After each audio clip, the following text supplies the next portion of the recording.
D and also vitamin K2. So what's vitamin D? What's all this craze about? So vitamin D we really want to get from the sunlight, but since most of our jobs are inside, we're working from home, we want to get sunlight with 75% of our skin exposed, pretty much at the beach. But when we're at the beach, we apply sunblock, which blocks the conversion of vitamin D. We need to be in the sun for a minimum 20 to 30 minutes between the hours of 12 and 4 p.m. That is when the UV index is at its highest. Now, vitamin D does many different types of things. It flips on certain genes, but it's actually not even a vitamin. It's a steroid, a pro-hormone, and it is the #1 deficient vitamin in all people. Almost 60% of us don't have enough vitamin D, but when the sun goes down during the winter times and it gets dark out or there's not much sunlight, that's when a lot of us get sick. It's because our vitamin D levels drop. So we have a great vitamin here, a vitamin D3 and K2 at our office, and every single patient gets it. We need to make sure our vitamin D levels are optimized. When they are at the peak, at where they should be, you can confirm that with a blood test. That's when we don't get sick as much. It flips on certain genes, helps prevent certain types of cancers. But the main thing with vitamin D, with COVID-19, since there's a new variant coming, or we're slowly starting to find that out, every single person that went to the hospital or passed away from COVID-19, guess what? They had low levels of vitamin D. It is one of the lowest cost supplements on the market, and yes, the sunlight is free too when we do have it here in Florida. So vitamin D is crucial. Why you are not taking it, I'm not sure why. It is also found in grass-fed meats and dairy products.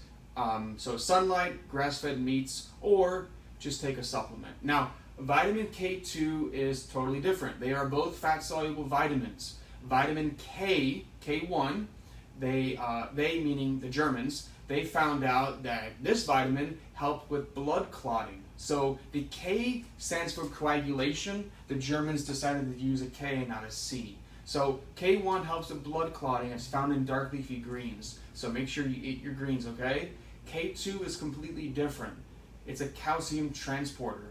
So what that means, transports calcium from the bad areas, the soft tissue like your heart walls, your joints, your eyes, your kidneys, and so on, and it transports it into the good areas that need calcium, your bones and your teeth.